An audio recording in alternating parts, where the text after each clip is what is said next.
BFM Business et CB News présentent Hebdocom avec Marie Valogne. Bonjour à tous et bienvenue dans Hebdocom, l'émission où l'on parle publicité, communication et stratégie de marque. Aujourd'hui, nous recevons Elisabeth Billier-Maz, la coprésidente du groupe Change et maintenant présidente de l'agence BrainStation. Nous parlerons avec elle d'un concept qui a fait ses preuves, la bénévolence. A-t-il pris de l'ampleur depuis la crise sanitaire? Les marques apportent-elles des preuves à leurs engagements? Toutes les réponses dans un instant. Nous poursuivrons avec un décryptage du marché de la communication. Notre chroniqueur Simon Tenenbaum nous donnera toutes les dernières tendances. Et puis enfin, zoom sur une stratégie de communication automobile, celle de Skoda France. Pub décalée, ton humoristique, est-ce la recette d'une popularité grandissante? Le directeur marketing du groupe Paul Barocca sera sur notre plateau. Un programme très riche, on démarre tout de suite avec les news de la semaine dans le monde de la pub. BFM Business, Hebdocom, les news. Et comme chaque week-end, le rédacteur en chef de CB News, Frédéric Roy, est avec nous. Bonjour Frédéric. Bonjour Marie. Et Julien Rizzo de la rédaction de BFM Business. Bonjour Julien. Bonjour Marie.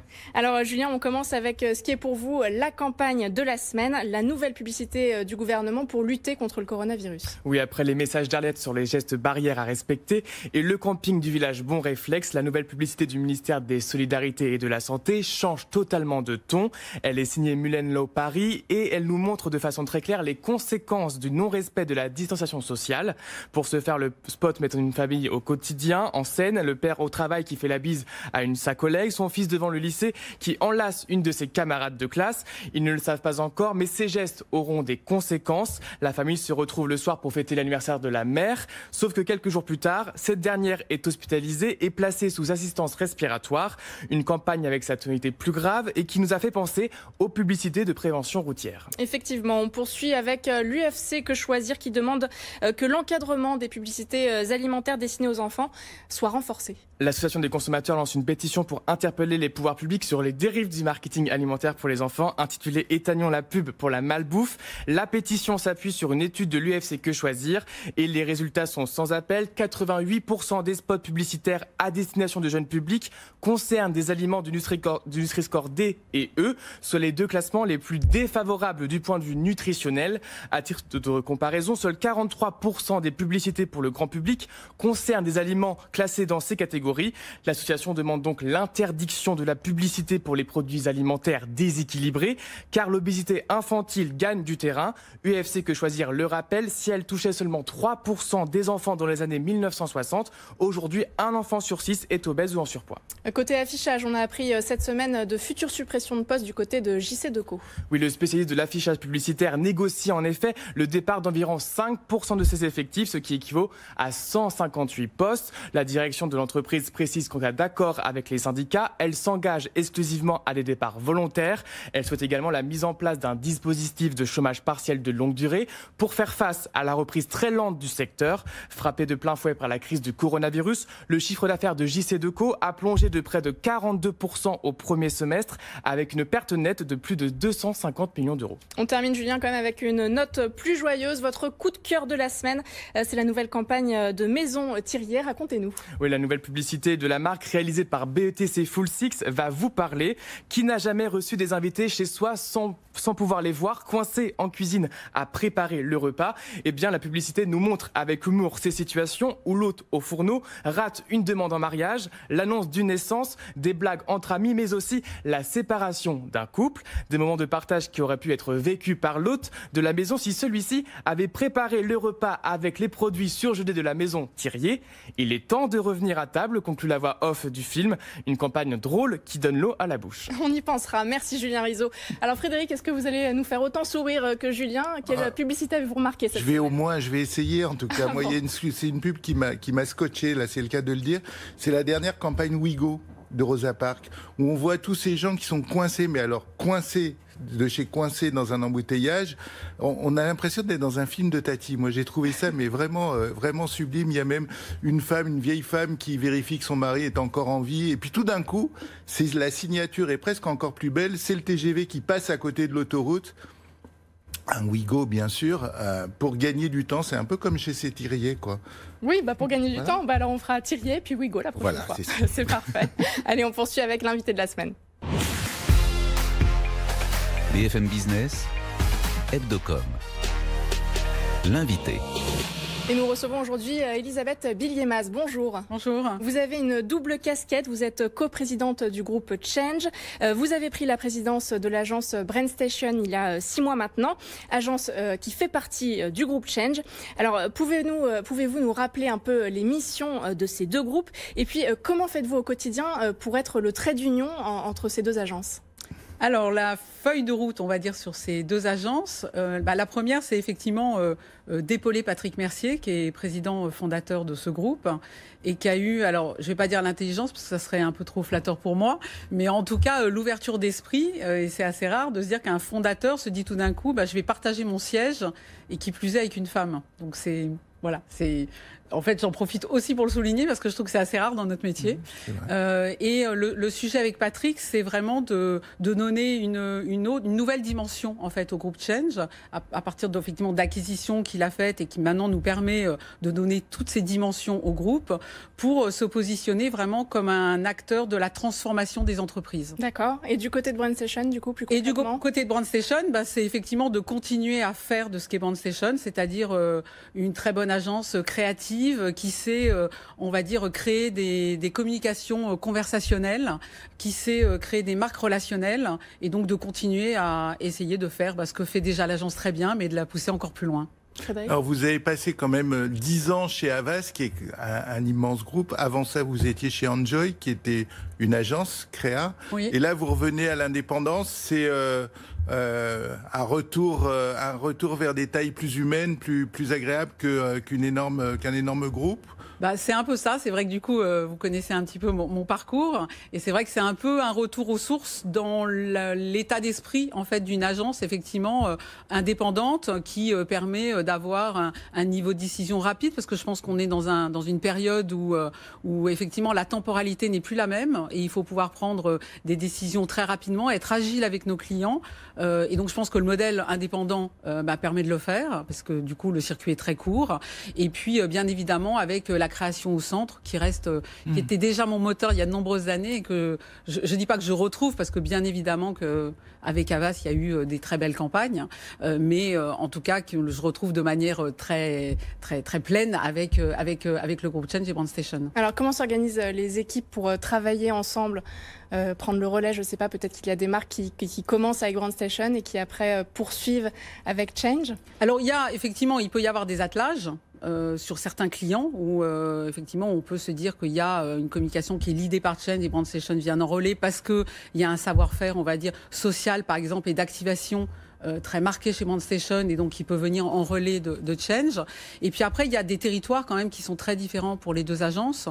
Je pense qu'en fait, plus globalement, la complémentarité avec les entreprises, elle est de pouvoir les accompagner sur l'ensemble de la chaîne de valeur et de la transformation justement des marques aujourd'hui. C'est-à-dire que ce qu'on se dit, c'est que la problématique d'une agence de communication, en fait, c'est de faire des stratégies de com, de faire des plateformes de marque, de développer des raisons d'être et des programmes de communication, mais c'est d'accompagner plus globalement les clients sur ce sujet d'une transformation. Et donc ça implique de pouvoir travailler sur l'expérience client.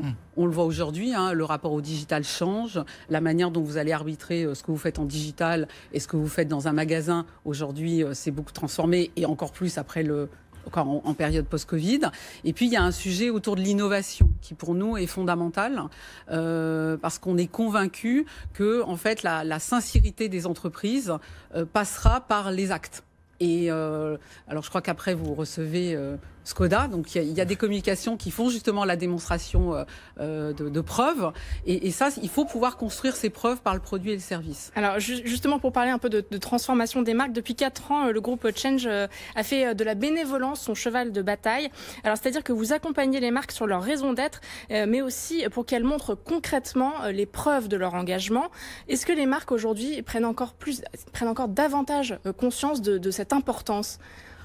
Oui, je pense que oui. Je pense qu'elles le faisaient déjà avant le Covid. Après, on voit bien qu'effectivement, le Covid est un accélérateur, une lame de fond totale sur la prise de conscience des entreprises, du rôle de la consommation et de tout à chacun. Je pense que nous trois, tout d'un coup, on peut avoir des comportements différents dans notre consommation, notre manière de vouloir peut-être consommer moins mais mieux. Voilà, on n'est pas différent des consommateurs. Hein. Et donc là, oui, cette prise de conscience fait qu'il y a une accélération et que toutes les entreprises montent dans le train. Alors, il y en a qui sont dans le wagon de tête et puis il y en a qui sont en queue de wagon. Après, il n'y a pas de mauvais et de bons annonceurs. Je pense qu'il y a des gens qui sont à un niveau de maturité différent, mais que tout le monde a le droit a la possibilité de développer son capital bénévolant. Mais c'est ça, votre job, c'est de les aider à être plus bénévolents, c'est-à-dire bienveillants et... c'est quoi c'est ça, c'est construire la responsabilité, sincérité en fait, des discours, la responsabilité des entreprises et l'utilité des marques. C'est-à-dire, c'est se dire, est-ce qu'à un moment, cette marque, elle a un rôle dans la société et est-ce qu'elle est utile dans ma vie au quotidien ? Et ces deux éléments font que oui, quand les consommateurs disent que s'il y a 80% des marques qui disparaissent, en gros, ça leur est un peu égal. Ben, ils n'ont pas tort, parce que je pense que là encore, on est tous pareils, mais c'est les 20 qui restent, les 20%, ben c'est effectivement parce qu'elles auront ce rôle dans la société. Parce que Patrick Mercier, justement, votre co-président, en quelque sorte, lui parle de publicité, d'une saturation de publicité inutile. Oui. C'est quoi les publicités inutiles ? Est-ce qu'en parlant comme ça, au fond, il justifie pas le discours d'un certain nombre d'anti-pubs institutionnel, puisqu'il y a même un projet de loi quand même assez dur pour la publicité, en disant il y a des pubs inutiles. Non, mais je pense qu'il faut tous balayer devant notre porte. Je pense qu'on a tous fait partie de cette société au global de consommation dans lequel il y a eu effectivement, soit d'un point de vue des marketeurs, à développer des produits qui peut-être avaient pas toujours la grande utilité et en effet miroir des communications qui n'avaient pas beaucoup d'impact et qui ne véhiculaient pas beaucoup de valeur. Bon, je crois que voilà, ce temps est révolu et que ces communications-là, elles ne doivent plus exister et c'est autant la responsabilité des marques que des agences. Mais c'est-à-dire que si une marque ne fait pas un produit utile à vos yeux, vous allez lui dire de changer de communication? Comment ça va se passer? Non, on va l'aider je pense qu'il y a toujours une part d'utilité. Donc je pense qu'il y a un sujet, c'est comment effectivement on tire le fil et comment on arrive à d'abord à faire émerger ce qui va être vraiment qui va être dans l'insight consommateur, c'est-à-dire qu'est-ce qui va parler vraiment aux consommateurs. Et puis il y a certains produits où peut-être potentiellement oui, notre métier c'est d'aider les marques à leur dire que peut-être qu'effectivement un produit n'aura plus d'écho vis-à-vis des consommateurs. Je pense que c'est clairvoyant de notre part de pouvoir aller jusque là. C'est-à-dire que s'il y a des marques qui ne sont pas forcément bénévolentes, vous les accompagnez quand même? S'il y a des marques qui ne sont pas bénévolentes mais qui veulent l'être, oui. Et comme je pense qu'aujourd'hui, toute marque a conscience qu'elle doit avoir un rôle précis dans la société, je pense qu'elles ont toutes envie de le devenir. Après, il y a des paliers qui sont plus ou moins difficiles à atteindre que d'autres. Oui, parce que, au fond, est-ce qu'on peut ne pas l'être? Je veux dire, est-ce qu'aujourd'hui, une marque, particulièrement en cette période Covid ou post-Covid, peut se permettre de ne pas avoir cette posture, finalement? Non, je crois pas. Mais je crois qu'après, il y a plein de manières de l'exprimer. Parce que soit tu l'as de manière intrinsèque dans ton produit. Si par exemple, nous, on accompagne Pool House. C'est l'œuf qui tue pas la poule. C'est des gens qui ont décidé d'être sur le bien-être animal et de vendre des œufs sur des poules qui ne sont jamais tuées. Bon, ça c'est intrinsèque au produit et ça parle de lui-même. Mais après, on peut avoir des marques qui sont un peu plus dans le commerce, qui sont un peu plus dans la grande conso, sur des choses plus dures, mais qui peuvent le faire en étant très transparents sur leur prix, sur la manière dont les produits sont constitués, sur la relation qu'elles vont avoir le consommateur, quoi. Je veux dire, je pense que tout le monde n'est pas au même niveau, mais en tout cas, je pense que le trait d'union entre toutes ces marques, je pense, c'est la sincérité. C'est-à-dire qu'à un moment, on doit être une marque vérité. Et on doit, de toute façon, quel que soit le métier qu'on fait, on doit pouvoir dire les choses aux consommateurs. Et je crois que s'il y a de la sincérité et de la vérité dans la démarche, je pense que la route bénévolente est devant soi. Merci Elisabeth Bielmaz d'avoir été avec nous. Je rappelle que vous êtes présidente de l'agence BrainStation et co-présidente du groupe Change. BFM Business, Hebdocom, l'édito. Et Simon Tenenbaum de la rédaction de BFM Business nous a rejoint. Bonjour Simon. Bonjour. Alors Simon, vous nous parlez aujourd'hui de la reprise de la pub qui se confirme. Kantar, France Pub et l'IREP indiquent dans leur baromètre semestriel que cette reprise est plus forte qu'anticipée, avec même l'espoir d'un retour à la normale, à la fin de l'année. Néanmoins, Simon, le confinement a laissé des traces. Oui, commençons par les mauvaises nouvelles, elles ont échappé à personne. Le marché de la communication dans son ensemble a chuté de près de 30% au premier semestre, selon le baromètre unifié de Kantar, IREP, France Pub. Les foires, salons, événements sont évidemment les plus touchés. La situation est un peu plus disparate pour la publicité, avec évidemment l'effondrement pour le cinéma et l'affichage complètement à l'arrêt. Moins 58% en termes de recettes pub pour le cinéma, moins 43% pour l'affichage. L'affichage digital, qui était un des segments en plus forte croissance encore au début de l'année, affiche une chute de plus de 50%.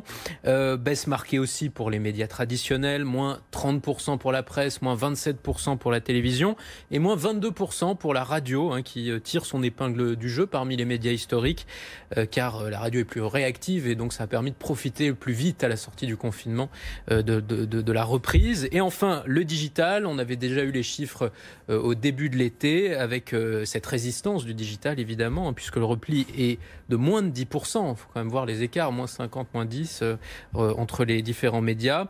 Le social et le search qui ont globalement mieux résisté que le display. Au global, voilà, les médias ont vu s'envoler 1,5 milliard d'euros de recettes publicitaires au premier semestre. C'est une baisse de 22% sur un an. Bon. D'accord, il y a quand même tout va bien. Il y a quand même des bonnes nouvelles.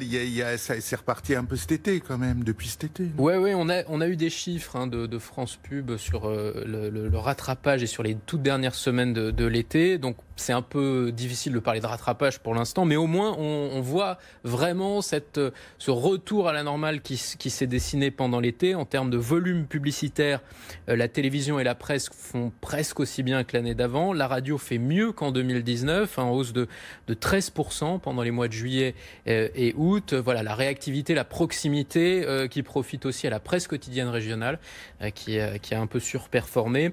L'affichage a commencé à redémarrer à la toute fin de l'été et à la rentrée. Alors selon France Pub, la reprise va se poursuivre de manière plus graduelle jusqu'à la fin de l'année en raison des incertitudes qui continuent de peser avec la situation sanitaire. D'où cette courbe dite en aile d'oiseau, c'est le terme des économistes, c'est-à-dire une chute, puis une remontée rapide mais pas au niveau d'avant-crise, et puis après une remontée plus lente pour retrouver les niveaux d'investissement habituels avec cet objectif d'un retour à la normale à peu près au mois de décembre. Du coup, les prévisions pour 2020 sont légèrement meilleures que celles qu'on avait eues à la sortie du premier trimestre.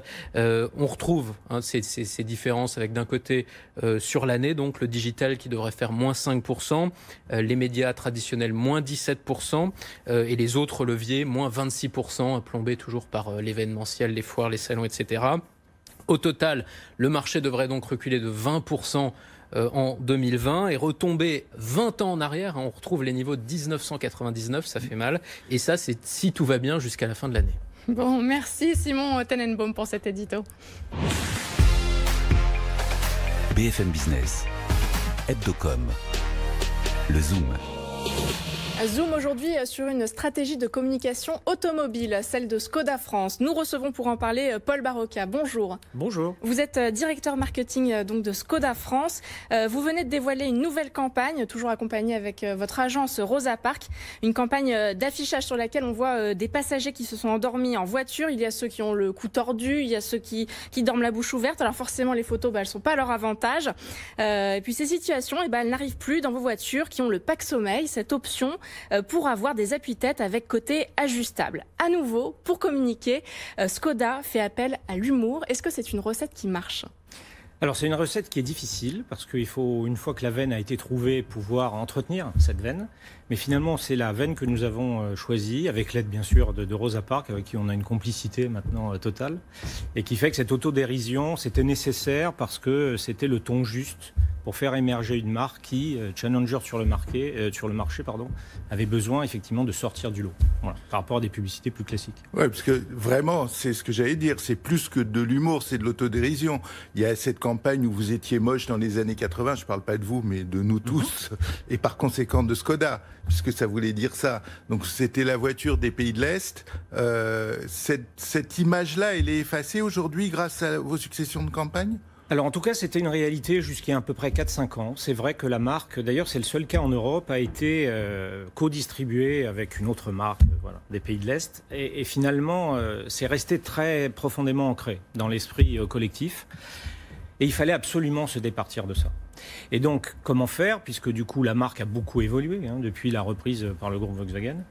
Mais néanmoins, il est toujours resté cette appréciation de marque venant de l'Est, donc énigmatique, effectivement inquiétante pour les consommateurs. Voilà. Bon, heureusement, les produits ont considérablement évolué. D'ailleurs, je pourrais même vous dire qu'en Europe, Skoda est la 7e marque du marché, devant des marques qui, dans l'inconscient français en tout cas, sont bien plus installées dans le paysage automobile. Et donc, effectivement, l'autodérision, c'était un moyen de se moquer de nous-mêmes et surtout de mettre en perspective que dans la vie, typiquement, quand on est adolescent, quand on est jeune adulte, dans les années 90, on pouvait s'habiller de manière un peu bizarre et que finalement, ça n'a pas empêché de devenir des adultes responsables. Et donc, on est cette veine, effectivement, on a immédiatement, en 30 secondes, dit on y va banco, alors que c'était un risque quand même assez considérable. Imaginez au siège mondial du groupe. Oui, ils n'ont pas forcément rigolé. Donc on l'a fait de manière un peu flibustière. Parce qu'on le rappelle quand même, à chaque fois, dernièrement, on rigole, quoi. C'est-à-dire qu'il y a eu la publicité Will & Chuck, il y a eu Doug the Dog, que moi j'ai adoré. Frédéric vient de le dire, vous aussi, vous étiez moche dans les années 90. À chaque fois, c'est l'humour. Justement, au siège, comment on réagit ? Alors, permettez-moi juste de faire une remarque. C'est il y en a d'autres aussi. Pour qu'effectivement, tout le monde puisse le comprendre, parce qu'il y a une résonance. Dans le moche dans les années 90, il y a une résonance. Pour ceux qui, effectivement, ont connu cette époque, qui se sont habillés de manière aussi étonnante. Pour le pack sommeil, il y a aussi une résonance. On a tous dans nos téléphones une collection de qui l'épouse, les enfants, les cousins, etc., etc. Voilà. Donc, effectivement, ça, c'était un point important. Voilà. Et donc, pardon, oui, c'était pour répondre à votre remarque. Pouvez-vous me...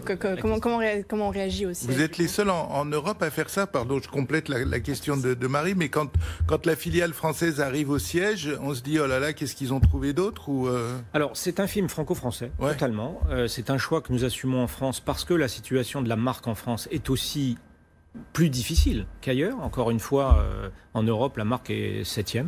Voilà. Je ne vais pas citer d'autres concurrents, mais ce qui n'est pas le cas en France. Nous progressons très vite, mais on n'est pas à la 7e place du marché.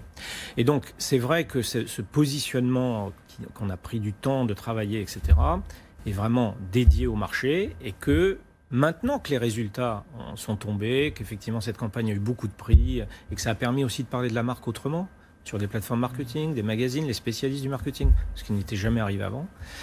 Mais les résultats étant très positifs, alors le siège s'est presque approprié la campagne après coup, au point même de nous décerner des prix internes. Donc c'est quand même, c'est cocasse. Voilà. mais c'était clairement un risque que nous avons pris, assumé. Et si nous avions vendu cette campagne au préalable au siège, telle qu'elle est passée, c'est clair qu'elle n'aurait pas été acceptée. Parce que, encore une fois, la position de la marque en France n'est pas la même que la position de la marque au niveau européen. Mais pour le coup, quand vous êtes sponsor du Tour de France, et même partenaire du Tour de France, parce que vous êtes un grand partenaire du Tour de France, là, c'est pas spécialement de l'humour, c'est plus institutionnel, non ? Oui, alors, nous sommes rentrés dans le cyclisme. D'une part, ce n'est pas juste une approche marketing. Je crois qu'à un moment, le marketing, il faut que les téléspectateurs puissent comprendre immédiatement qu'on n'est pas en train de les tromper, qu'il y a vraiment des assets de base. Et donc, le vélo fait partie de l'ADN de la marque. Nous fêtons les 125 ans cette année. On est né du vélo. Donc, cet engagement dans le Tour de France, sur le Tour de France, et d'autres classiques d'ailleurs depuis 2004, c'est clairement parce qu'au départ, c'est dans les gènes de la marque. Ensuite, il y a effectivement toute la machine marketing. On est là pour l'amplifier. On est là effectivement pour faire vivre à ceux qui viennent découvrir le Tour de France une expérience particulière, exceptionnelle. Mais c'est pour gagner en visibilité aussi ? Alors oui, absolument. C'est-à-dire que, revenons maintenant, c'est la 17e édition. Là aussi, c'était un moyen de mettre en avant l'histoire de la marque. Pourquoi finalement on est arrivé dans le vélo ? et d'assurer une visibilité. Alors entre 2004 et aujourd'hui, ça a considérablement évolué, bien évidemment. Et cette visibilité nous permet aujourd'hui d'avoir une assise, et je crois que dans le domaine du vélo en l'occurrence, et on ne parle pas que du vélo professionnel. Le vélo, c'est devenu une activité extrêmement cool aujourd'hui, pour tout le monde. Finalement, on a été précurseur. Et donc oui, cette visibilité aujourd'hui, plus personne ne conteste le fait que Skoda et le vélo sont étroitement associés. Alors pour terminer, 2019 a été une année record pour Skoda avec une hausse des immatriculations de 16% sur un an. Avez-vous les moyens de quantifier l'impact de la communication sur cette croissance ? Alors la communication, le sponsoring, bon, c'est sûr que non, c'est très délicat. Au niveau de la communication, on a énormément d'indicateurs. Beaucoup pensent que le marketing peut être qu'une affaire je dirais, d'intuition. En réalité, c'est très technique, on est bardé de capteurs. Donc oui, on a effectivement la part de la visibilité accrue année après année sur l'effet des ventes. Et on le voit bien lorsqu'on lance un nouveau produit. La notoriété d'un produit nouveau, elle est nulle au moment où on le sort sur le marché. Et donc, effectivement, assez vite, et on le mesure chaque trimestre, assez vite, on voit le pourcentage de notoriété augmenter en lien avec les campagnes de communication. Donc ça, c'est un lien direct. Je dirais qu'à la fin, si on communique, c'est pour se faire connaître et qu'il y ait une conversion. Et la conversion, ce sont les ventes. Voilà. Donc on a aujourd'hui le lien direct entre ces investissements et les ventes. Merci Paul Barocca d'avoir répondu à nos questions. Paul Barocca, donc le directeur marketing de Skoda France. C'est la fin de cette émission. Merci au rédacteur en chef de CB News, Frédéric Roy, d'avoir été à mes côtés. Merci. On se retrouve la semaine prochaine pour un nouveau numéro d'Hebdocom. Tout ce qu'il faut savoir sur les marques et leur stratégie de communication. Hebdocom sur BFM Business.